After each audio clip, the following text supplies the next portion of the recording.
ಓಂ ಶ್ರೀ ಸಾಯಿರಾಮ್. ರಾಮಕಥಾ ರಸವಾಹಿನಿ ಅಧ್ಯಾಯ 20. ಪಂಚವಟಿ. ಲಕ್ಷ್ಮಣನ ಭಕ್ತಿ. ಪಂಚವಟಿ ತೀರದಲ್ಲಿ ಹೆಚ್ಚು ಕಾಲ ವಾಸ ಮಾಡಬೇಕೆಂದು ಬಯಸಿ ಸೀತಾರಾಮರು ಒಂದು ತಂಪಾದ ಮರದ ನೆರಳಿನಲ್ಲಿ ವಿಶ್ರಮಿಸಿದರು. ರಾಮನು ಲಕ್ಷ್ಮಣನನ್ನು ಕರೆದು, ತಮ್ಮ, ಈ ಪ್ರದೇಶದಲ್ಲಿ ಎಲ್ಲ ವಿಧವಾದ ಸೌಕರ್ಯವುಳ್ಳ ಒಂದು ಸ್ಥಳವನ್ನು ನೋಡಿ ನಿನಗಿಷ್ಟವಾದ ರೀತಿಯಲ್ಲಿ ಅಲ್ಲೊಂದು ಪರ್ಣಶಾಲೆ ನಿರ್ಮಿಸು ಎಂದು ಆಜ್ಞಾಪಿಸಿದನು. ರಾಮನ ಮಾತುಗಳು ಲಕ್ಷ್ಮಣನಿಗೆ ಕತ್ತಿಯ ಮೊನೆಯಂತೆ ಭಾಸವಾಯಿತು. ಆ ಮಾತುಗಳನ್ನು ಸಹಿಸಲಾರದೆ ಹೋದನು. ರಾಮ, ಇಂಥ ಕಠಿಣವಾದ ಮಾತುಗಳನ್ನು ಕೇಳಲು ನಾನೇನು ತಪ್ಪು ಮಾಡಿದೆನೋ ಹೇಳು ಎಂದು ಪಾದಗಳ ಮೇಲೆ ಬಿದ್ದು ಪ್ರಾರ್ಥಿಸಿದನು. ಸೀತಾರಾಮರು ಆಶ್ಚರ್ಯದಿಂದ, ಲಕ್ಷ್ಮಣ, ಏತಕ್ಕೆ ಇಷ್ಟೊಂದು ಚಿಂತೆ ಮಾಡುತ್ತಿದ್ದೀಯೋ ಅರ್ಥವಾಗುತ್ತಿಲ್ಲ. ನನ್ನ ಬಾಯಿಂದ ಕಠಿಣವಾದ ಮಾತುಗಳನ್ನು ಎಂದಾದರೂ ಕೇಳಿದ್ದೀಯಾ? ಕಠಿಣವಾದ ಮಾತಾಡಲು ನನಗೇನು ಹುಚ್ಚು ಹಿಡಿದಿದೆಯೇ?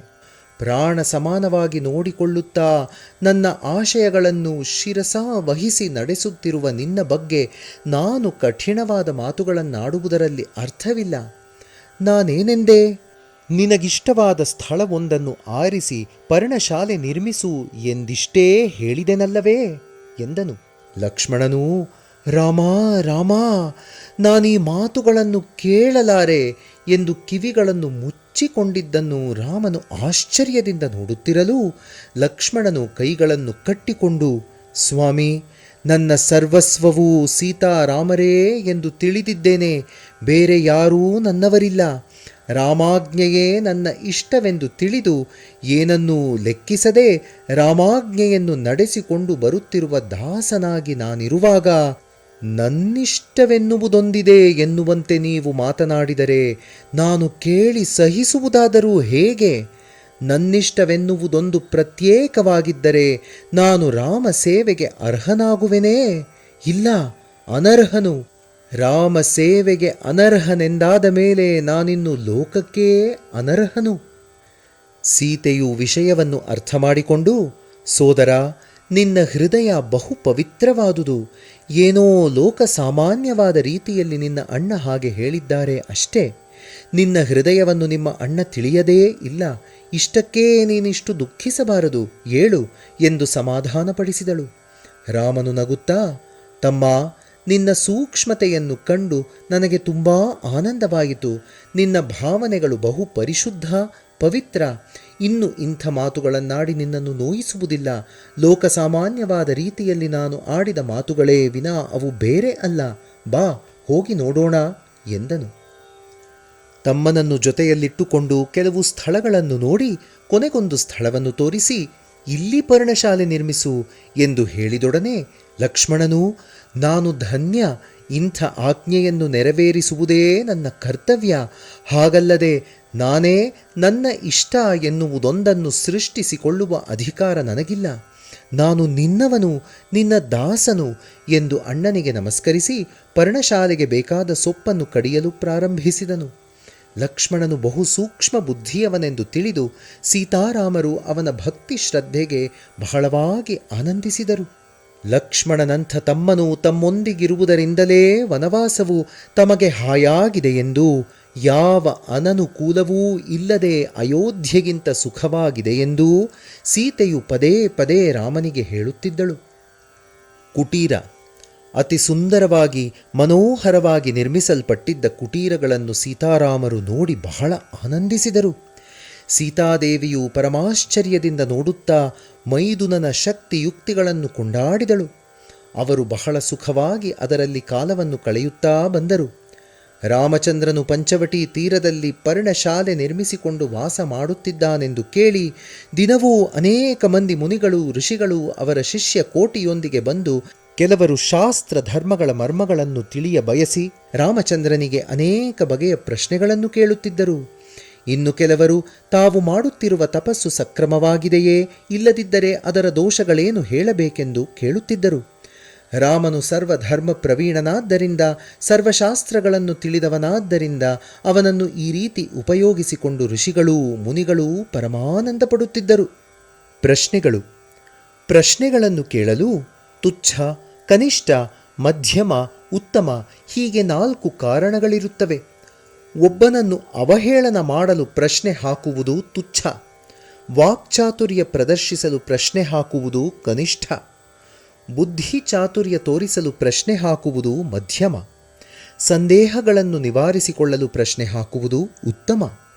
ಅನೇಕ ಮಂದಿ ಋಷಿಗಳು ಈ 4ನೇ ವರ್ಗಕ್ಕೆ ಸೇರಿದವರು. ಈ ಋಷಿಗಳನ್ನು ನೋಡಿ ರಾಮಲಕ್ಷ್ಮಣರು ಅಮಿತಾನಂದ ಪಡುತ್ತಿದ್ದರು. ಕೆಲವರು ರಾಮಚಂದ್ರನು ಹೇಳುತ್ತಿದ್ದ ಅತಿ ಸುಲಭವಾದ, ಆಚರಣಯೋಗ್ಯವಾದ, ಶಾಸ್ತ್ರ ಸಮ್ಮತವಾದ, ಧರ್ಮ ವಿರುದ್ಧವಲ್ಲದ ಆ ಉತ್ತರಗಳಿಗೆ ಮೆಚ್ಚಿ ತಲೆದೂಗಿ, ಓ ನಾಥ, ತ್ರಿಕಾಲ ಜ್ಞಾನ ಸಂಪನ್ನ, ನಿಮಗಿಂತ ಬೇರೆ ಪ್ರಭು ಯಾರು? ಋಷಿ ಮಾನಸ ಸಂಚಾರರಾದ ನೀವು ನಮ್ಮ ತಪಸ್ಸಿನ ಫಲವಾಗಿ ಸಿಕ್ಕಿದಿರಿ. ನಾವೆಷ್ಟು ಧನ್ಯರೋ. ಕೆಲವರು ಅಲ್ಲಲ್ಲೇ ಮರದ ಕೆಳಗೆ ಇದ್ದು ಬಿಡುತ್ತಿದ್ದರು.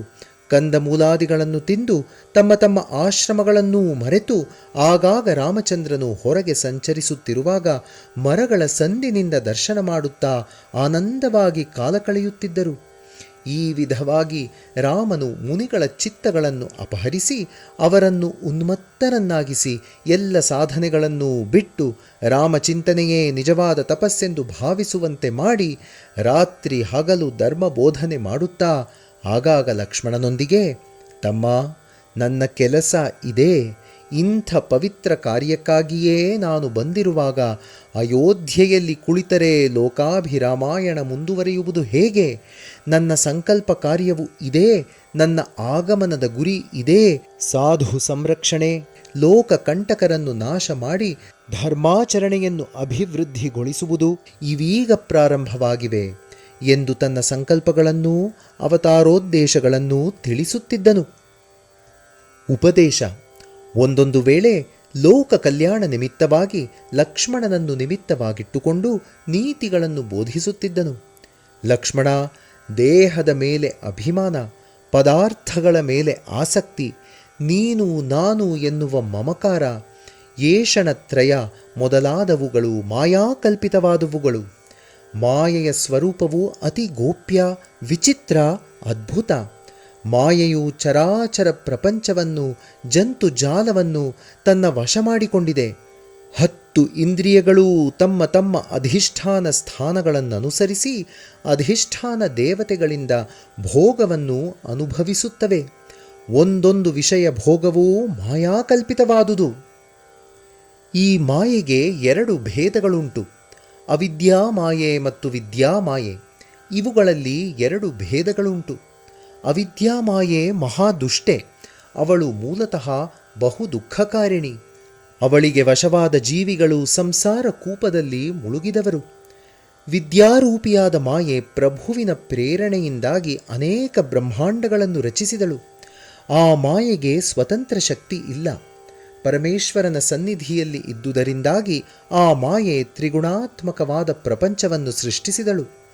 ವರ್ಣಾಶ್ರಮ ಧರ್ಮಗಳನ್ನು ಬಿಟ್ಟು ಸರ್ವವೂ ಬ್ರಹ್ಮಸ್ವರೂಪವೆಂದು ತಿಳಿದು ಭೇದ ಬುದ್ಧಿಯನ್ನು ಬಿಟ್ಟವನೇ ಜ್ಞಾನಿ ಎಂದು ಹೇಳುವಳು. ಸರ್ವಂ ಖಲ್ವಿದಂ ಬ್ರಹ್ಮ ಇಹನಾದ ಅಸ್ತಿ ಕಿಂಚನ ಎನ್ನುವುದು ಪ್ರಮಾಣ.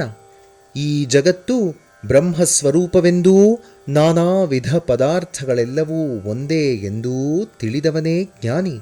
ಲಕ್ಷ್ಮಣ, ರಜೋಗುಣವು ಬ್ರಹ್ಮನಿಂದಲೂ, ಸತ್ವಗುಣವು ವಿಷ್ಣುವಿನಿಂದಲೂ ಮತ್ತು ತಮೋಗುಣವು ರುದ್ರನಿಂದ ಸಿದ್ಧಿಸುವುದು. ಈ 3 ಗುಣಗಳೇ ಪ್ರಪಂಚಕ್ಕೆ ಕಾರಣ. ಈ 3 ತೃಣ ಸಮಾನವೆಂದು ತಿಳಿದು ಬಿಟ್ಟವನೇ ವಿರಾಗಿಯಾಗಬಲ್ಲ. ಈತನೇ ವೈರಾಗಿ ಎನ್ನುವ ಹೆಸರಿಗೆ ಅರ್ಹ ಎಂದು ಲಕ್ಷ್ಮಣನಿಗೆ ಹೇಳುತ್ತಿದ್ದನು. ಜ್ಞಾನ. ಒಮ್ಮೊಮ್ಮೆ ಸೀತಾ ಲಕ್ಷ್ಮಣರಿಬ್ಬರನ್ನೂ ಹತ್ತಿರ ಕೂರಿಸಿಕೊಂಡು ಅನೇಕ ವಿಷಯಗಳನ್ನು ಹೇಳುತ್ತಿದ್ದನು. ಜೀವಿಯು ತನಗೂ ಮಾಯೆಗೂ ಪರಮಾತ್ಮನಿಗೂ ಇರುವ ಸಂಬಂಧವನ್ನು ಎಲ್ಲಿಯವರೆಗೂ ತಿಳಿದುಕೊಳ್ಳುವುದಿಲ್ಲವೋ ಅಲ್ಲಿಯವರೆಗೂ ಜೀವಿ ಜೀವಿಯಾಗಿಯೇ ಇರುವನು, ಮಾಯೆಗೆ ವಶನಾಗಿಯೇ ಇರುವನು. ಜೀವಿ ತನಗೂ ಪರಮಾತ್ಮನಿಗೂ ಭೇದವಿಲ್ಲವೆಂದು, ಪರಮಾತ್ಮನ ಪ್ರತಿಬಿಂಬವೇ ತಾನೆಂದು ಯಾವಾಗ ತಿಳಿಯುವನೋ ಆಗ ಮಾಯೆ ಅವನನ್ನು ಬಿಟ್ಟು ಹೋಗುವುದು. ಅದೇ ಆತ್ಮಜ್ಞಾನ. ಜೀವಾತ್ಮನಿಗೂ ಮಾಯೆಗೂ ಪರಮಾತ್ಮನಿಗೂ ಇರುವ ಸಂಬಂಧವನ್ನು ತಿಳಿಯುವುದು ಅತ್ಯವಶ್ಯಕ. ಸ್ವಧರ್ಮದಿಂದ ವಿರಕ್ತಿ ಹುಟ್ಟುವುದು, ಯೋಗದಿಂದ ಜ್ಞಾನ ಲಭಿಸುವುದು. ಜ್ಞಾನವೇ ಮೋಕ್ಷ ಪ್ರಾಪ್ತಿಗೆ ಮೊದಲ ಮೆಟ್ಟಲು. ಪರಮಾತ್ಮನ ಮೇಲೆ ಅತ್ಯಂತ ಪ್ರೇಮವಿರುವುದೇ ಭಕ್ತಿ. ಅಂಥ ಭಕ್ತನಿಗೇ ನಾನು ಪ್ರಸನ್ನನಾಗುವುದು, ಸುಖವನ್ನೂ ಪ್ರೇಮವನ್ನೂ ಕೊಡುವುದು. ಭಕ್ತಿ ಸ್ವತಂತ್ರವಾದುದು, ಅದು ಪರಾಧೀನವಲ್ಲ. ಜ್ಞಾನ ವಿಜ್ಞಾನಗಳು ಅದಕ್ಕೆ ಅಧೀನ. ನಿರುಪಮಾನವಾದ ಸುಖಕ್ಕೆ ಭಕ್ತಿಯೇ ಮೂಲ. ಸತ್ಪುರುಷರ ಕಟಾಕ್ಷವೇ ಈ ಭಕ್ತಿ ಭಾವಗಳು ಬರುವುದಕ್ಕೆ ಆಧಾರ. ಈ ಮಾರ್ಗದಿಂದಲೇ ಜೀವಿಗಳು ನನ್ನನ್ನು ತ್ವರೆಯಿಂದ ಸೇರಲು ಸಾಧ್ಯ ಎಂದು ಬೋಧಿಸುತ್ತಿದ್ದನು. ಈ ವಿಧವಾದ ಮಾತುಗಳನ್ನು ಸೀತಾಲಕ್ಷ್ಮಣರು ಆನಂದದಿಂದ ಶ್ರವಣ ಮಾಡುತ್ತಿದ್ದರು.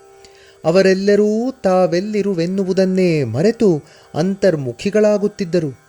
ಒಮ್ಮೆ ರಾಮಚಂದ್ರನು ಹೀಗೆ ಆತ್ಮದ ಸ್ವರೂಪ ಲಕ್ಷಣಗಳನ್ನು ಬೋಧಿಸಿ ವಿಶ್ರಾಂತಿ ತೆಗೆದುಕೊಳ್ಳುತ್ತಿದ್ದ ಸಮಯದಲ್ಲಿ ಲಕ್ಷ್ಮಣನು ಹೊರಗೆ ಕಾವಲು ಕಾಯುತ್ತಾ ಸುಮ್ಮನಿರಲು ಮನಸ್ಸಾಗದೆ ರಾಮ ವಾಕ್ಯಗಳನ್ನು ಸ್ಮರಿಸುತ್ತಾ ಅತ್ತಿತ್ತ ತಿರುಗುತ್ತಿದ್ದಾಗ ಆ ವೃಕ್ಷ ಛಾಯೆಯಲ್ಲಿ ಒಂದು ನಿಂಬೆಯ ಸಸಿ ಕಾಣಿಸಿತು. ಶೂರ್ಪಣಖಿ ಅದನ್ನು ಅಲ್ಲಿಂದ ಕಿತ್ತು ಪರ್ಣಶಾಲೆಯ ಸಮೀಪದಲ್ಲಿ ನೆಟ್ಟು ಎಚ್ಚರಿಕೆಯಿಂದ ಬೆಳೆಸಬೇಕೆನ್ನುವ ಉದ್ದೇಶದಿಂದ ಅದನ್ನು ಜಾಗರೂಕತೆಯಿಂದ ಕೀಳುತ್ತಿದ್ದ ಸಮಯದಲ್ಲಿ ರಾವಣನ ಸೋದರಿಯಾದ ಶೂರ್ಪಣಖಿ ಎನ್ನುವ ದುಷ್ಟೆ ದುರ್ಮಾರ್ಗಿಣಿ ಅವನತ್ತ ಓಡಿ ಬಂದಳು.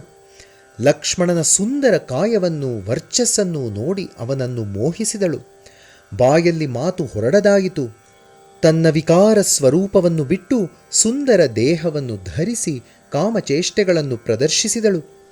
ಆದರೆ ಲಕ್ಷ್ಮಣನು ಅವಳನ್ನು ಗಮನಿಸದೆ, ಆಸಕ್ತಿ ತೋರಿಸದೆ ತನ್ನ ಕೆಲಸದಲ್ಲಿ ನಿರತನಾಗಿದ್ದನು. ಶೂರ್ಪಣಖಿಯು ತಾಳಲಾರದೆ ಲಕ್ಷ್ಮಣನನ್ನು ಸಮೀಪಿಸಿ, ನಾಥ, ನನ್ನನ್ನೇಕೆ ನಿರಾಶೆಗೆ ಗುರಿ ಮಾಡುತ್ತಿರುವಿರಿ? ನಿಮ್ಮ ತಂಪು ದೃಷ್ಟಿಯನ್ನು ನನ್ನ ಮೇಲೆ ಹರಿಸಿ ನನ್ನ ತಾಪವನ್ನು ತಣಿಸಿ ಎಂದು ದೀನಳಾಗಿ ಪ್ರಾರ್ಥಿಸಿದಳು. ಲಕ್ಷ್ಮಣನು ಅದನ್ನು ಕೇಳಿಯೂ ಕೇಳದವನಂತೆ ನಟಿಸುತ್ತಾ ಆ ರಾಕ್ಷಸಿಯ ಮುಖವನ್ನು ಕೂಡ ನೋಡದೆ ತನ್ನೊಳಗೇ ತಾನು ನಗುತ್ತಾ ಅವಳನ್ನೇ ಗಮನಿಸುತ್ತಿದ್ದನು. ಅವಳು ತಾಳಲಾರದೆ ಇನ್ನೇನು ಅವನ ಮೇಲೆ ಬೀಳಬೇಕೆನ್ನುವಷ್ಟರಲ್ಲಿ ಲಕ್ಷ್ಮಣನು ಅವಳನ್ನು ತಡೆದು ಶಾಂತ ವಚನಗಳಿಂದ, ಅಮ್ಮ, ನಾನು ಶ್ರೀರಾಮನ ದಾಸನು, ನಾನು ಸ್ವತಂತ್ರನಲ್ಲ. ಆದ್ದರಿಂದ ಎಂಥ ಸಣ್ಣ ಕಾರ್ಯವನ್ನೂ ಸಹ ರಾಮಾಜ್ಞೆ ಇಲ್ಲದೆ ನಾನು ಮಾಡೆನು ಎಂದು ಅವಳೊಡನೆ ಸಂಭಾಷಣೆಯನ್ನೂ ಪ್ರಾರಂಭಿಸಿದನು. ಅವರ ಮಾತನ್ನು ಕೇಳಿ ಸೀತಾರಾಮರು ಹೊರಗೆ ಬಂದು ನೋಡಿದರು. ಅವಳು ಮಾಯಾರೂಪದ ಶೂರ್ಪಣಖಿ ಎನ್ನುವುದನ್ನು ರಾಮನು ಗಮನಿಸಿ ಜಾಗ್ರತೆಯಿಂದಿದ್ದನು. ಇಷ್ಟರಲ್ಲಿ ಶೂರ್ಪಣಖಿಯು ಲಕ್ಷ್ಮಣನ ಔದಾಸೀನ್ಯವನ್ನು ನೋಡಿ ಹೇಡಿ, ಅಯೋಗ್ಯ ಎಂದೆಲ್ಲ ರೋಷದಿಂದ ಬೈಯಲಾರಂಭಿಸಿದಳು. ಅಪಹಾಸ್ಯ ಮಾಡಲಾರಂಭಿಸಿದಳು. ಅವಳು ಶ್ರೀರಾಮನನ್ನು ಗಮನಿಸಲೇ ಇಲ್ಲ. ಅವಳ ದೃಷ್ಟಿಯೆಲ್ಲ ಲಕ್ಷ್ಮಣನ ಮೇಲಿತ್ತು. ಓ ಸುಂದರಾಂಗ, ನನ್ನನ್ನು ವರಿಸು, ನಾನು ನಿನಗೆ ಬೇಕಾದಂಥ ಸುಖ ಕೊಡುವೆ, ಆದರಿಸುವೆ ಎಂದು ಬಹು ವಿಧವಾಗಿ ಕಾಡಿದಳು. ಲಕ್ಷ್ಮಣನು ಅವಳಿಗೆ ಮಾತು ಮುಂದುವರಿಸಲು ಅವಕಾಶ ಕೊಡದೆ, ಓ ಸುಂದರಿ, ನಾನು ದಾಸನು. ದಾಸನಾದ ನನ್ನನ್ನು ನೀನು ವಿವಾಹವಾದರೆ ನೀನೂ ದಾಸಿಯಾಗಬೇಕಾಗುವುದು. ಪ್ರಭುವಾದ ರಾಮನನ್ನು ವಿವಾಹವಾದರೆ ನಿನಗೆ ನಾನು ದಾಸನಾಗುವೆನು. ಆದ್ದರಿಂದ ಹೋಗು, ಅವನನ್ನು ವಿವಾಹವಾಗು ಎಂದು ಪರಿಹಾಸ್ಯ ಮಾಡಿದನು. ಹಾಸ್ಯ. ಇದನ್ನು ನಿಜವೆಂದು ಭಾವಿಸಿದ ಶೂರ್ಪಣಖಿಯು ಅತ್ತಿತ್ತ ತಿರುಗಿ ನೋಡಿದಳು. ಪರ್ಣಶಾಲೆಯ ಮುಂದೆ ಒಬ್ಬ ಸುಂದರ ಸ್ತ್ರೀಯೊಂದಿಗೆ ನಗುತ್ತಾ ನಿಂತಿದ್ದ ಮಹಾಸುಂದರ ಪುರುಷನನ್ನು ನೋಡಿದಳು. ಸರಸರನೆ ಅವನೆಡೆಗೆ ಧಾವಿಸಿ, ಓ ಮನ್ಮಥ, ನನ್ನನ್ನು ನಿನ್ನ ದಾಸಿ ಮಾಡಿಕೋ ಎಂದು ದೀನಳಾಗಿ ಪ್ರಾರ್ಥಿಸಿದಳು. ರಾಮನು ಕೂಡ ಆ ರಾಕ್ಷಸಿಗೆ ಬುದ್ಧಿ ಕಲಿಸಬೇಕೆಂದುಕೊಂಡು ಅವಳಿಗೆ ನಿರಾಶೆಯಾಗುವಂತೆ ಪರಿಹಾಸ್ಯವಾಗಿ ಮಾತನಾಡಲಾರಂಭಿಸಿದನು. ಓ ಸುಂದರಿ, ನನ್ನನ್ನು ವಿವಾಹವಾಗಲು ಅವಕಾಶವಿಲ್ಲ. ನಾನು ಏಕಪತ್ನಿ ವ್ರತಸ್ಥ. ನನ್ನ ತಮ್ಮ ಲಕ್ಷ್ಮಣನ ಸತಿ ಈಗ ಅವನ ಸಂಗಡ ಇಲ್ಲ. ಆದ್ದರಿಂದ ಅವನನ್ನು ಮದುವೆಯಾಗು, ನಿನಗೆ ಶಾಂತಿ ಸಿಕ್ಕುವುದು. ಅವನು ಎಲ್ಲ ವಿಧದಲ್ಲೂ ನಿನಗೆ ಸರಿಯಾದವನಾದ್ದರಿಂದ ಹೋಗು, ಅವನನ್ನೇ ವಿವಾಹವಾಗು ಎಂದು ಕಳಿಸಿದನು. ಅವಳು ತಿರುಗಿ ಲಕ್ಷ್ಮಣನ ಬಳಿಗೆ ಬಂದು, ನಿಮ್ಮಣ್ಣನ ಅನುಮತಿ ಸಿಕ್ಕಿತು, ಆದ್ದರಿಂದ ನೀನಿನ್ನು ಕಾಲಹರಣ ಮಾಡದೆ ನನ್ನನ್ನು ಅಂಗೀಕರಿಸು ಎಂದು ವಿನಯ ವಿಧೇಯತೆಗಳನ್ನು ಪ್ರದರ್ಶಿಸಿದ್ದನ್ನು ನೋಡಿ ಲಕ್ಷ್ಮಣನು ಮತ್ತಷ್ಟು ನಾಚಿ ಅವಳನ್ನು ಇನ್ನಷ್ಟು ನಿರಾಶೆಗೊಳಿಸಿಸುವ ಸಲುವಾಗಿ ಪುನಃ ರಾಮನ ಬಳಿಗೆ ಕಳಿಸುತ್ತಿದ್ದುದರಿಂದ ಶೂರ್ಪಣಖಿ ಬೇಸತ್ತು ಸಹಿಸಲಾರದೆ ಕಾಮಾಂಧಳಾಗಿ ದುರ್ಬುದ್ಧಿಗೆ ಗುರಿಯಾಗಿ, ಈ ಸ್ತ್ರೀಯು ರಾಮನೊಂದಿಗೆ ಇರುವುದರಿಂದಲ್ಲವೇ ರಾಮನು ನನ್ನನ್ನು ಒಲ್ಲೆ ಎನ್ನುವುದು. ಇವಳನ್ನು ಕೊಂದು ನುಂಗಿಬಿಟ್ಟರೆ ರಾಮನು ನನ್ನನ್ನೇ ತಪ್ಪದೆ ಮೋಹಿಸುವನು ಎಂದು ಬಗೆದು ರೌದ್ರ ತಾಳಿ ಸೀತೆಯ ಮೇಲೆ ಬೀಳಹೋದಳು. ಇದನ್ನು ನೋಡಿ ಲಕ್ಷ್ಮಣನು ಅವಳನ್ನೆದುರಿಸಲು ಸಿದ್ಧನಾಗಿ ರಾಮಾಜ್ಞೆಗಾಗಿ ಅವನ ಮುಖಚರ್ಯೆಯನ್ನು ಗಮನಿಸಿದನು. ರಾಮನು ಮಿತಿ ಮೀರಿದ ಈ ರಾಕ್ಷಸಿಯು ಏನು ಮಾಡುವುದಕ್ಕೂ ಹೇಸಳು ಎಂದು ತಿಳಿದು ಉಗುರಿನಲ್ಲಿ ಹೋಗುವುದಕ್ಕೆ ಕೊಡಲಿ ಏಕೆ ಎಂದು ತನ್ನ ಹಸ್ತವನ್ನು ಮೇಲೆತ್ತಿ ಬೆರಳುಗಳಿಂದ 4 ಎಣಿಸಿ ಲಕ್ಷ್ಮಣನಿಗೆ ಸಂಜ್ಞೆ ಮಾಡಿದನು. ಸೂಕ್ಷ್ಮ ಬುದ್ಧಿಯ ಲಕ್ಷ್ಮಣನು 4 ಬೆರಳು 4 ವೇದಗಳೆಂದೂ, ಇವುಗಳೇ ಶ್ರುತಿಗಳೆಂದೂ, ಶ್ರುತಿಗಳೆಂದರೆ ಕಿವಿಗಳೆಂದೂ, ಹಸ್ತವನ್ನು ಮೇಲೆತ್ತಿದ್ದರಿಂದ ಅದು ಆಕಾಶದ ಸಂಜ್ಞೆ ಎಂದೂ, ಆಕಾಶವೆಂದರೆ ಶಬ್ದವೆಂದೂ, ಅದೇ ಬ್ರಹ್ಮವೆಂದೂ, ಅದೇ ಸ್ವರ್ಗವೆಂದೂ, ಸ್ವರ್ಗಕ್ಕೆ ನಾಕ ಎನ್ನುವ ಮತ್ತೊಂದು ಹೆಸರು ಉಂಟೆಂದೂ, ನಾಕ ಎಂದರೆ ಮೂಗು ಎಂದಾಗುವುದೆಂದೂ ಸಂಜ್ಞೆಯನ್ನು ಅರ್ಥೈಸಿದನು. ಶ್ರುತಿಗಳೆಂದರೆ ಕಿವಿಗಳು, ನಾಕವೆಂದರೆ ಮೂಗು ಎಂದು ನಿರ್ಣಯಿಸಿ ಕ್ಷಣದಲ್ಲಿ ಕತ್ತಿಯಿಂದ ಅವಳ ಮೂಗು ಕಿವಿಗಳನ್ನು ಕೊಯ್ದು ಹಾಕಿದನು. ಶೂರ್ಪಣಖಿಯು ಅರಣ್ಯವೆಲ್ಲ ತತ್ತರಿಸುವಂತೆ ರೋಧಿಸಿದಳು. ರೌದ್ರಾಕಾರ ತಾಳಿ, ಮೋಹಿಸಿ ಬಂದ ಸ್ತ್ರೀಗೆ ಹೀಗೆ ಮಾಡುವುದು ನ್ಯಾಯವೇ? ಇರಲಿ, ನನ್ನ ಅಣ್ಣ ರಾವಣನನ್ನು ಕರೆದುಕೊಂಡು ಬಂದು ತಕ್ಕ ಶಾಸ್ತಿ ಮಾಡಿಸುತ್ತೇನೆ ಎಂದು ಪ್ರತಿಜ್ಞೆ ಮಾಡಿ ಬಿರಬಿರನೆ ಹೊರಟಳು. ನೇರವಾಗಿ ಖರದೂಷಣಾದಿಗಳ ಬಳಿಗೆ ಬಂದು, ಸೋದರಿಗೆ ಇಂಥ ಪರಾಭವ ಸಂಭವಿಸಿರುವಾಗ ನೀವು ಹೇಗೆ ತಾನೇ ಸಹಿಸಿಕೊಂಡಿದ್ದೀರಿ? ಓ ತಮ್ಮಂದಿರ, ನಿಮ್ಮ ಭುಜಬಲ ಇರುವುದೇತಕ್ಕೆ? ಅದನ್ನು ಸುಡಿ, ನೀವು ಪುರುಷರಲ್ಲವೇ ಎಂದು ಗೋಳಿಟ್ಟಳು. ವಿಷಯ ಏನೆನ್ನುವುದು ಖರದೂಷಣಾದಿಗಳಿಗೆ ತಿಳಿಯದೆ, ಸೋದರಿ, ಏನಿದು ವಿಕಾರ? ಯಾರು ನಿನ್ನನ್ನು ವಿಕಾರಗೊಳಿಸಿದರು? ವಿಷಯವೇನು ಹೇಳು, ಆಮೇಲೆ ನಮ್ಮ ಬಲ ಪರಾಕ್ರಮಗಳನ್ನು ನೋಡುವೆಯಂತೆ ಎಂದು ವಿಚಾರಿಸಿದರು. ಶೂರ್ಪಣಖಿಯು ರಾಮ ಲಕ್ಷ್ಮಣರ ರೂಪ ಸೌಂದರ್ಯವನ್ನೇ ಬಹಳ ಹೊತ್ತು ಅವರಿಗೆ ವರ್ಣಿಸುತ್ತಾ ಹೋದಳು. ಅವರು ಸಿಟ್ಟುಗೊಂಡು, ಏನು ನಡೆಯಿತು ಹೇಳೆಂದರೆ ಅವರ ಸೌಂದರ್ಯ ವರ್ಣನೆಯಲ್ಲೇ ಕಾಲಹರಣ ಮಾಡುತ್ತೀಯಲ್ಲ ಎಂದು ಗದರಿಸಿದ ಬಳಿಕ ಅವಳು ಅಡವಿಯಲ್ಲಿ ನಡೆದ ವೃತ್ತಾಂತವನ್ನೆಲ್ಲ ಸೋದರರಿಗೆ ತಿಳಿಸಿದಳು. ಅಪಶಕುನ. ಖರದೂಷಣಾದಿಗಳು ತಮ್ಮ ಸೋದರಿಯ ಕಿವಿ ಮೂಗುಗಳನ್ನು ಕೊಯ್ದ ರಾಮ ಲಕ್ಷ್ಮಣರ ಮೇಲೆ 14,000 ರಾಕ್ಷಸ ವೀರರೊಂದಿಗೆ ದಂಡೆತ್ತಿ ಹೋದರು. ಆ ರಾಕ್ಷಸ ವೀರರು ಸ್ವಪ್ನದಲ್ಲೂ ಸೋಲನ್ನನುಭವಿಸದವರು.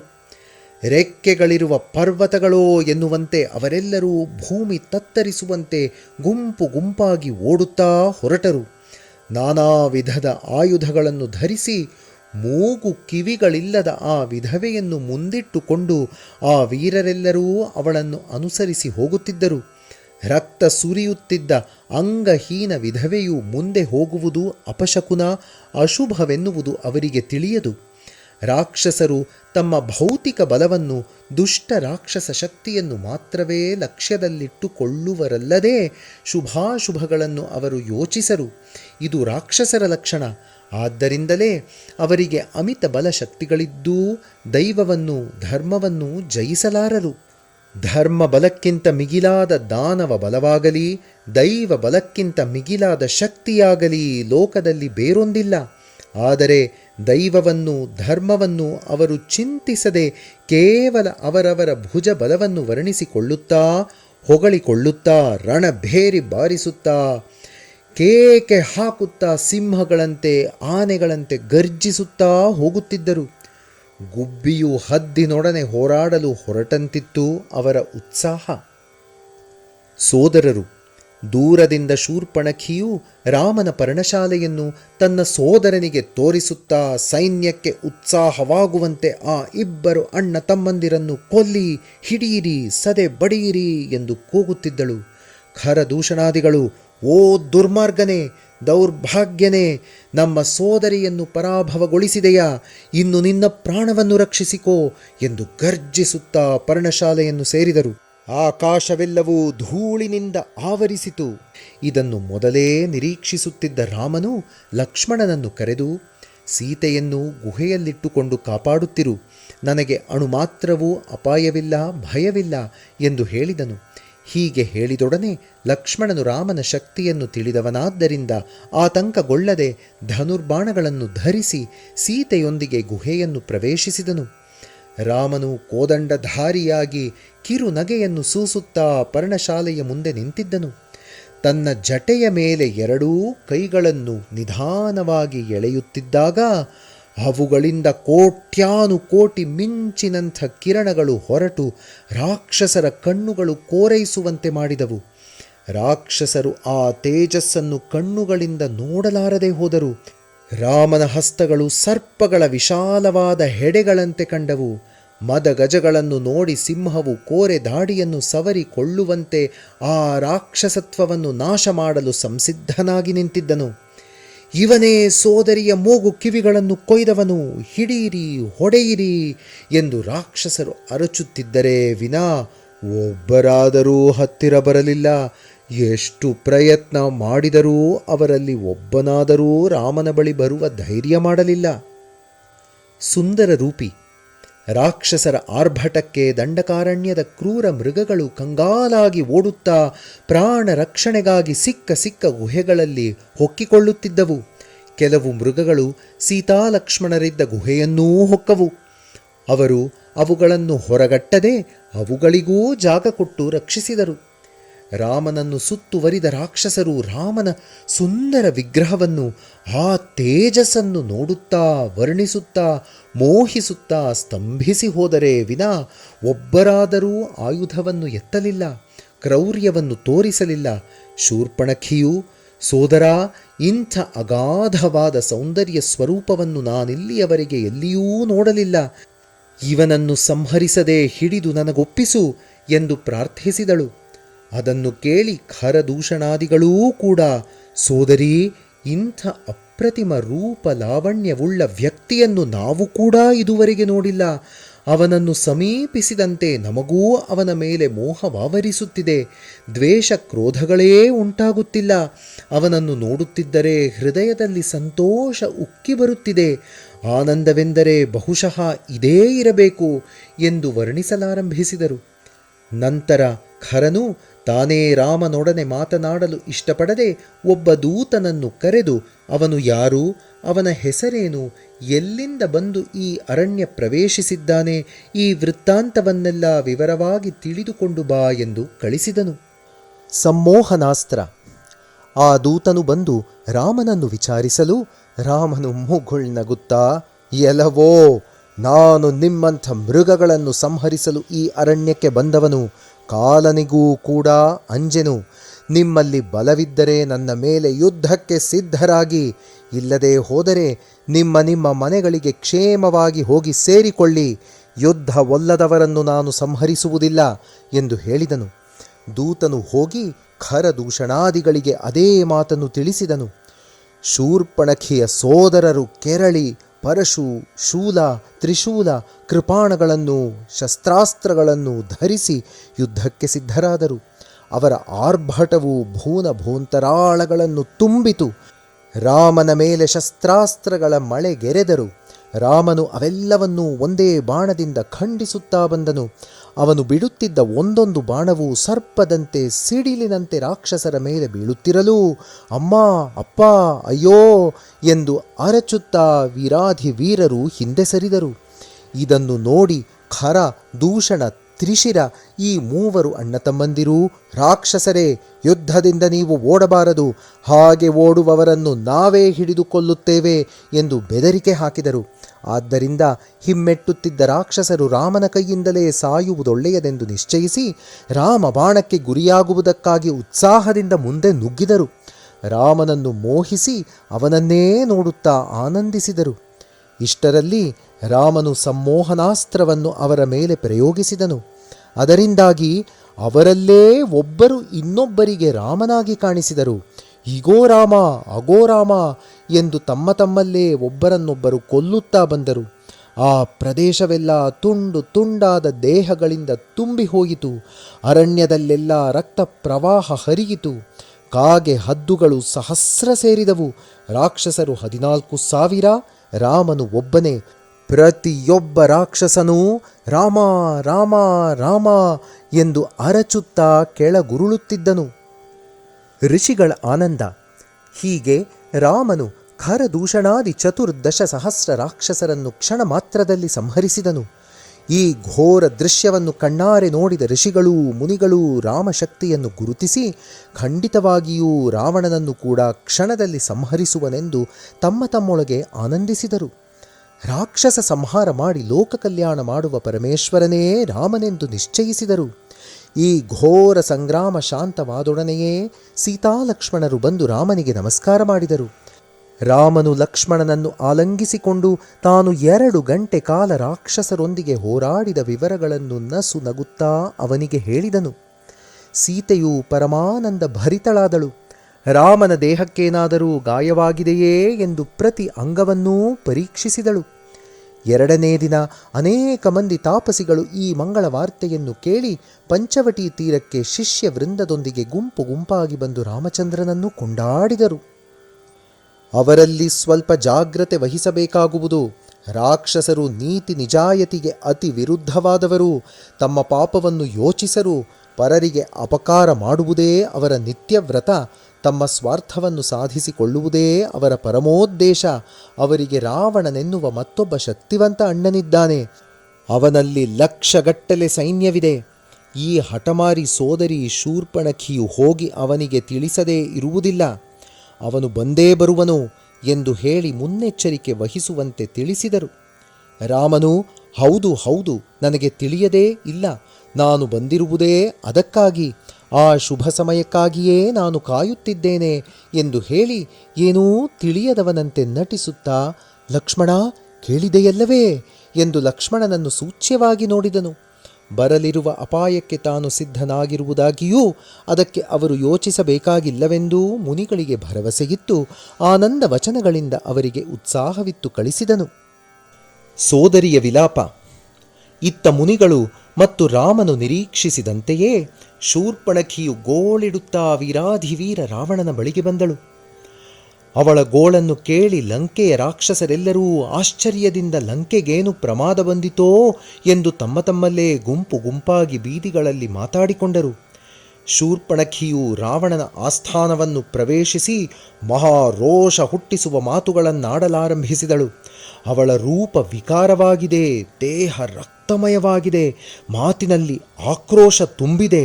ಇದನ್ನು ನೋಡಿ ರಾವಣನು ಇವಳಿಗೆ ಯಾರೋ ಕೇಡು ಮಾಡಿದ್ದಾರೆಂದು ಊಹಿಸಿ, ಸೋದರಿ, ತಡ ಮಾಡದೆ ವಿಷಯ ಏನೆನ್ನುವುದನ್ನು ಹೇಳು ಎಂದು ಗರ್ಜಿಸಿದನು. ಶೂರ್ಪಣಖಿಯು, ಅಣ್ಣ, ನೀನು ನಿಜವಾಗಿಯೂ ವೀರನೇ ಆದರೆ, ನಿನ್ನ ತಪಶಕ್ತಿ ಪ್ರಬಲವಾದುದೇ ಆದರೆ, ನೀನು ಪರಾಕ್ರಮಿಯೇ ಆದರೆ, ಈ ನಿನ್ನ ಧೈರ್ಯ ಪರಾಕ್ರಮ ವೀರ್ಯಗಳನ್ನು ಪ್ರದರ್ಶಿಸುವ ಸಮಯ ಬಂದಿದೆ. ಮುಂದೆ ನಿನಗೆ ಬರಲಿರುವ ತೊಂದರೆಗಳನ್ನು ಯೋಚಿಸದೆ ಮದ್ಯಪಾನ ಮತ್ತನಾಗಿ ಸರ್ವವನ್ನೂ ಮರೆತು ನಿದ್ರಿಸುತ್ತಿದ್ದೀಯೇ. ಪಂಚವಟಿ ತೀರದಲ್ಲಿ ಏನಾಗುತ್ತಿದೆ, ಅಲ್ಲಿಗೆ ಯಾರು ಬಂದಿದ್ದಾರೆ, ಅವರು ಏನು ದೀಕ್ಷೆ ಸಾಧಿಸಲು ಬಂದಿದ್ದಾರೆ ಎನ್ನುವುದನ್ನು ಸ್ವಲ್ಪವೂ ವಿಚಾರಿಸದೇ ಇದ್ದೀಯೇ. ರಾಕ್ಷಸ ಸಂಹಾರಕರಾದ ರಾಜಕುಮಾರರು ದಂಡಕಾರಣ್ಯವನ್ನು ಪ್ರವೇಶಿಸಿದ್ದಾರೆ. ಸಹಸ್ರಗಟ್ಟಲೆ ಸೈನ್ಯವನ್ನು ಕ್ಷಣದಲ್ಲಿ ಧ್ವಂಸ ಮಾಡುತ್ತಿದ್ದಾರೆ. ಸೋದರರಾದ ಖರದೂಷಣಾದಿಗಳನ್ನು ತುಂಡರಿಸಿದ್ದಾರೆ. ಸಹಸ್ರ ಸಹಸ್ರ ಸಂಖ್ಯೆಯ ಸೈನ್ಯವನ್ನು ಕಣ್ಣು ಮುಚ್ಚಿ ತೆರೆಯುವುದರೊಳಗೆ ನಿರ್ನಾಮ ಮಾಡಿದ್ದಾರೆ. ಅವರ ಪರಾಕ್ರಮ ವರ್ಣನಾತೀತ. ಅವರ ರೂಪವೋ ಅಬ್ಬಾ ಎಂದು ಕಣ್ಣು ಮುಚ್ಚಿ ಕ್ಷಣಕಾಲ ಮಾತನಾಡದೆ ನಿಂತಳು. ರಾವಣನು ರೌದ್ರನಾಗಿ ಹಲ್ಲುಗಳನ್ನು ಕಟಕಟ ಕಡಿಯುತ್ತಾ ತೊಡೆಗಳನ್ನು ತಟ್ಟುತ್ತಾ, ಏನೋ ಆ ದುರ್ಮಾರ್ಗಿಗಳು ಖರದೂಷಣಾದಿಗಳನ್ನು ಕೊಂದರೆ ನನ್ನ ಹೆಸರನ್ನೇ ಅವರು ಕೇಳಿಲ್ಲವೆಂದು ಕಾಣುತ್ತದೆ, ನನ್ನ ಪ್ರತಾಪವನ್ನು ಅವರು ಎಂದೂ ನೋಡಿಲ್ಲವೆಂದು ಕಾಣುತ್ತದೆ ಎಂದು ತನ್ನ ಪ್ರತಾಪವನ್ನೇ ವರ್ಣಿಸಿಕೊಳ್ಳುತ್ತಿದ್ದುದನ್ನು ನೋಡಿ ಶೂರ್ಪಣಖಿಯು, ಅಯ್ಯೋ ದೌರ್ಭಾಗ್ಯನೇ, ಶತ್ರುವು ಬಂದು ನೆತ್ತಿಯ ಮೇಲೆ ನೃತ್ಯ ಮಾಡುತ್ತಿರುವಾಗ ನಿನ್ನ ಪೌರುಷವನ್ನು ನೀನೇ ವರ್ಣಿಸಿಕೊಳ್ಳುತ್ತಾ ಉನ್ಮತ್ತನಂತಾಡುವುದು ರಾಜನ ಲಕ್ಷಣವಲ್ಲ. ಸಾಂಗತ್ಯದಿಂದ ಸನ್ಯಾಸಿಗಳು, ಮಂತ್ರಿಗಳಿಂದ ರಾಜರು ನಾಶವಾಗುವರೆನ್ನುವುದನ್ನು, ದುರಭಿಮಾನದಿಂದ ಜ್ಞಾನವು, ಮದ್ಯದಿಂದ ನಾಚಿಕೆಯೂ ನಾಶವಾಗುವೆನ್ನುವುದನ್ನು ನೀನು ತಿಳಿದಿಲ್ಲವೆಂದು ಕಾಣುತ್ತದೆ. ಎಲೋ ಸೋದರ, ಅಗ್ನಿ, ರೋಗ, ಶತ್ರು, ಹಾವು, ಪಾಪ ಇವು ಸಣ್ಣವೆಂದು ತಾತ್ಸಾರ ಮಾಡಬಾರದು. ಇವು ಪ್ರಬಲವಾದರೆ ಎಂಥ ಭಾರಿ ಅಪಾಯವನ್ನಾದರೂ ಮಾಡಬಲ್ಲವು. ಆದ್ದರಿಂದ ಆಲಸ್ಯ ಮಾಡದಿರು, ತ್ವರೆ ಮಾಡು ಎಂದು ರೋಷದಿಂದ ಕಾರಿದಳು. ದಿವ್ಯ ಮಂಗಳ ವಿಗ್ರಹ. ಆಗ ಕುಂಭಕರ್ಣನು, ಸೋದರಿ, ನಿನ್ನ ಕಿವಿ ಮೂಗುಗಳನ್ನು ಕೊಯ್ದವರು ಯಾರೋ ಎಂದು ಮಂದಹಾಸದಿಂದ ಕೇಳಿದನು. ಆ ರಾಜಕುಮಾರರೇ ಎಂದಳು ಶೂರ್ಪಣಖಿ. ನಂತರ ರಾವಣನು ಅವಳನ್ನು ಸಮಾಧಾನಪಡಿಸಿ, ಸೋದರಿ, ಮೂಗಿರುವುದು ಒಂದು ಕಡೆ, ಕಿವಿಗಳಿರುವುದು ಮತ್ತೊಂದು ಕಡೆ, ಎರಡನ್ನೂ ಒಂದೇ ಸಾರಿ ತುಂಡರಿಸುವುದು ಸಾಧ್ಯವಿಲ್ಲ ಅಲ್ಲವೇ? ಹಾಗಾದರೆ ಒಂದೊಂದನ್ನೂ ಬೇರೆ ಬೇರೆಯಾಗಿ ಕೊಯ್ಯುವಾಗ ನೀನೇನು ನಿದ್ರೆ ಮಾಡುತ್ತಿದ್ದೀಯಾ ಎಂದು ಕೇಳಿದನು. ಇದು ಪರಮಾಶ್ಚರ್ಯಕರವಾಗಿದೆಯಲ್ಲ ಎಂದು ಸಭಾಸದರನ್ನುದ್ದೇಶಿಸಿ ಹೇಳಿದನು. ಆ ವೇಳೆಗೆ ಶೂರ್ಪಣಖಿಯು ಮುಚ್ಚಿದ್ದ ಕಣ್ಣುಗಳನ್ನು ತೆರೆದು, ಅಣ್ಣಾ, ಅವರ ಮೃದು ಮಧುರವಾದ ಹಸ್ತಗಳು ನನ್ನ ದೇಹಕ್ಕೆ ಸೋಕಿದ ತಕ್ಷಣವೇ ನಾನು ನನ್ನ ದೇಹವನ್ನೇ, ಅಷ್ಟೇಕೆ ದೇಶವನ್ನೇ ಮರೆತು ಹೋದೆ. ಕಣ್ಣುಗಳಿಗೆ ಹತ್ತಿರವಾಗಿ ಪರಮ ಸುಂದರ ಮೋಹನ ಮುಖವನ್ನು ನೋಡುತ್ತಿದ್ದರೆ ಏನು ಕೊಯ್ದರೋ ಏನು ಮಾಡಿದರೋ ನನಗೇ ತಿಳಿಯದು. ಅವರ ದರ್ಶನವೇ ಅಂಥ ತನ್ಮಯತೆ ಭರಿಸುವುದು, ಅವರ ಸ್ಪರ್ಶ ಮೈ ಮರೆಸುವುದು. ಅವರೊಂದಿಗೆ ಸಂಭಾಷಣೆ ಮಾಡಿದರಂತೂ ಕೇಳಬೇಕಾಗಿಯೇ ಇಲ್ಲ. ಸದಾ ಮುಗುಳ್ನಗೆಯಿಂದ ಕೂಡಿದ ಪ್ರಸನ್ನತೆಯಲ್ಲದೆ ಅವರಲ್ಲಿ ಬೇರೆ ಭಾವವೇ ಗೋಚರಿಸದು. ಪುರುಷರೂ ಕೂಡ ಅವರನ್ನು ನೋಡಿ ಮೋಹಿಸುವರು. ಅವರು ಸಾಕ್ಷಾತ್ ಮನ್ಮಥರೇ. ಅಂಥ ಸೌಂದರ್ಯವನ್ನು ನಾವಿದುವರೆಗೂ ನೋಡಿಲ್ಲ. ನಮ್ಮ ರಾಕ್ಷಸ ಶಕ್ತಿ ಕ್ಷುದ್ರವಾದುದು. ನಮ್ಮ ರೂಪ ಬಹು ವಿಕಾರ, ಅಸಹ್ಯ. ನೀನು ಒಂದು ಸಾರಿ ಅವರನ್ನು ನೋಡಿದೆಯಾದರೆ ನಿನಗೇ ತಿಳಿಯುವುದು. ಗತಿಸಿದ ಖರದೂಷಣಾದಿ ಸೋದರರು ಸಹಿತ ಅವರೊಂದಿಗೆ ಯುದ್ಧ ಮಾಡಲು ಒಲ್ಲೆವೆಂದರು. ಸೋದರಿ, ಇಂಥ ದಿವ್ಯ ಮಂಗಳ ವಿಗ್ರಹಗಳೊಂದಿಗೆ ಹೇಗೆ ವಿರೋಧ ಕಟ್ಟಿಕೊಳ್ಳುವುದು ಮನಸ್ಸೊಪ್ಪುತ್ತಿಲ್ಲವಲ್ಲ ಎಂದರು ಎಂದು ರಾಮ ಲಕ್ಷ್ಮಣರ ರೂಪಲಾವಣ್ಯಗಳನ್ನು ವರ್ಣಿಸಿ ಸಭಾಸದರನ್ನು ಆನಂದಪಡಿಸಿದಳು. ಶೂರ್ಪಣಖಿಯ ಮಾತುಗಳಿಂದ ರಾವಣನೂ ಭ್ರಮಿಸುವಂತಾಯಿತು. ಅವಳಾಡುತ್ತಿದ್ದ ಮಾತುಗಳು ಅವನಿಗೆ ಬಹಳ ಹಾಯಾಗಿತ್ತು. ಆ ಸುಂದರ ವಿಗ್ರಹಗಳನ್ನು ನೋಡಬೇಕೆಂದು ಒಳಗೊಳಗೆ ಅವನಿಗೆ ತೀವ್ರ ಆಸೆಯಾಗುತ್ತಿತ್ತು. ಅವನಲ್ಲಿ ಉದ್ರೇಕಗೊಂಡಿದ್ದ ಕ್ರೋಧಾಗ್ನಿ ತಣ್ಣಗಾಗುತ್ತಾ ಬರುತ್ತಿತ್ತು. ಶಾಂತನಾಗಿ ಅವರನ್ನು ಸಂಧಿಸಿ ವಿಷಯವೇನೆಂದು ತಿಳಿದುಕೊಳ್ಳುವುದು ಒಳ್ಳೆಯದೆಂದು ತನ್ನೊಳಗೇ ತೀರ್ಮಾನಿಸಿದನು. ನಂತರ, ಸೋದರಿ, ಪಂಚವಟಿಯಲ್ಲಿ ಅವರಿಬ್ಬರು ರಾಜಕುಮಾರರು ಮಾತ್ರವೇ ವಾಸ ಮಾಡುತ್ತಿದ್ದರೋ ಅಥವಾ ಅವರ ಪರಿವಾರವೂ ಇದೆಯೋ ಎಂದು ಪ್ರಶ್ನಿಸಿದನು. ಶೂರ್ಪಣಖಿಯು, ಅಣ್ಣ, ಪರಿವಾರ, ಬಂಧು ಬಳಗ ಯಾರೂ ಅವರೊಂದಿಗಿಲ್ಲ. ಅವರಲ್ಲಿ ಹಿರಿಯವನಾದ ರಾಮನಿಗೆ ಲೋಕ ಸುಂದರಿಯಾದ ಒಬ್ಬಳು ಪತ್ನಿ ಇದ್ದಾಳೆ. ಅವರನ್ನು ಮೀರಿಸಿದ ಸೌಂದರ್ಯ ಅವಳದು. ಅವಳು ಸಾಕ್ಷಾತ್ ರತಿಯೇ. ಅವಳೊಂದಿಗೆ ಅವರಿಬ್ಬರೂ ಪಂಚವಟಿಯಲ್ಲಿ ನಿರ್ಭಯವಾಗಿ ಸ್ವೇಚ್ಛೆಯಾಗಿ ಸಂಚರಿಸುತ್ತಿದ್ದಾರೆ. ನಿಜವಾಗಿಯೂ ನೀನಂಥ ಸ್ತ್ರೀಯನ್ನು ಎಂದೂ ಯಾವ ಲೋಕದಲ್ಲೂ ನೋಡಿಲ್ಲವೆಂದೇ ಹೇಳುತ್ತೇನೆ ಎಂದಳು. ಜೈ ಸಾಯಿರಾಮ್.